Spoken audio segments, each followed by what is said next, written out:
Mrs அரசியல் பச்சோந்தி குஷ்பு அவர்களை எங்க இருந்தோ தமிழ்நாட்டுக்கு பஞ்சம் பொழைக்க வந்த நீங்க, தமிழ்நாட்டு மக்கள் போட்ட பிச்சையில வாழ்ற நீங்க, கேவலம் பணத்துக்காகவும் பதவிக்காகவும் ஏதோ மரம் விட்டு மரம் தாவற மாதிரி ஒவ்வொரு கட்சியா தாவி கேவலமான பொழப்பு பொழைக்கிற நீங்க, தமிழ்நாட்டு மகளிருக்கு உண்டான மகளிர் உரிமை தொகையை பத்தி தப்பா பேசுறதுக்கு உங்களுக்கு என்ன தகுதி இருக்கு?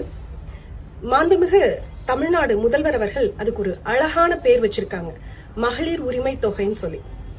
அந்த மகத்தான திட்டத்தினால தமிழ்நாட்டு மகளிர் எல்லாம் உரிமையோட, கண்ணியத்தோட, சுயமரியாதையோட பயனடைஞ்சிட்டு இருக்கிறாங்க. இப்படிப்பட்ட மகத்தான திட்டத்தை கூட இவ்ளோ கேவலமா இழிவா பிச்சை காசுன்னு சொல்லிருக்கீங்களே, இதுல இருந்தே தெரிய வேணாம் குஷ்பு நீங்களும் நீங்க சார்ந்திருக்கக்கூடிய பாஜகவும் எவ்வளவு தரம் தாழ்ந்ததுன்னு.